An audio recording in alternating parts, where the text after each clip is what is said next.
भी अपना दिया हुआ वचन पूरा करे और इलेक्शन से पहले करे। देखिए, उसके बाद हम श्रम मंत्री जी फिर यहाँ पर बुल्ढाना के पास वाले जिले में हिंगोली में आए थे।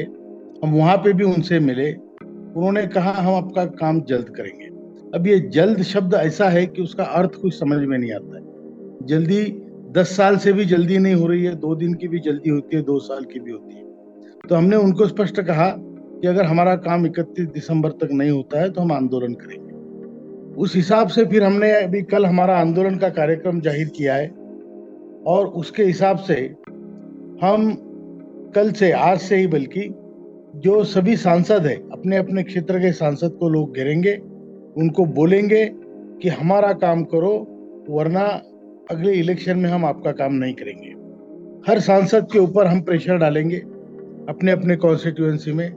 उसके बाद 31 सांसदों की एक समिति है जिसके आदरणीय भर्तृहरि महताब जी जो बीजेडी के लीडर है, उनकी अध्यक्षता में 31 सांसद उस कमेटी में है। वो कमेटी है standing committee on labour, parliamentary standing committee on labour. उनसे भी हमने 4 बार तो मुलाकात की। उन्होंने हमारी विटनेस पार्लियामेंट में ली थी, करीब 1.5 घंटे हमारी विटनेस चली थी। तो उनको भी हम पत्र लिख रहे हैं, लिखा है बल्कि, और उनके 31 सांसदों का हमारे लोग विशेष रूप से घेराव करेंगे और उनको बोलेंगे कि आपकी स्टैंडिंग कमेटी ने क्या रिकमेंडेशन दिए, अगर नहीं दिए तो अब तक क्यों नहीं दिए।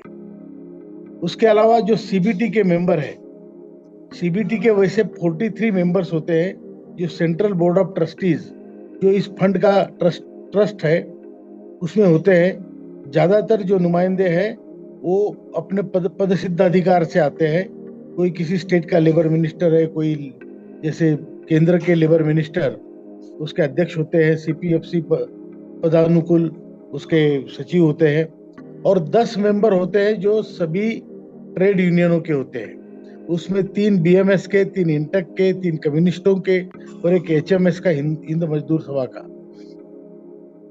ये 10 लोग उसके मेंबर होते हैं। ये कामगारों के प्रतिनिधि होते हैं जो ट्रेड यूनियन से जाते हैं। हम उनको भी घेराव कर रहे हैं और पूछ रहे भाई हमारे लिए तुम कर क्या रहे हो। अगर आप कामगारों के प्रतिनिधि हो तो कामगारों के लिए तुमने अब तक क्या किया, आप क्या कर रहे हो। जो सीबीटी में इतना फंड है और हम लोग अगर भूखे मर रहे हो तो तुम्हें कामगारों के ट्रेड यूनियनों से इसलिए नहीं भेजा कि वहां जाके चाय बिस्कुट खाए। किस लिए भेजा है? तो हमारा हित का कार्यक्रम आप कब करोगे, और नहीं करोगे तो क्यों नहीं करोगे। ये सब पूछने के लिए लोग उनको भी घेरेंगे। इसके अलावा हम 12 तारीख को ईपीएफओ के ऑफिस पर बड़ी मोर्चा निकालेंगे, बहुत बड़ी संख्या में मोर्चा निकालेंगे।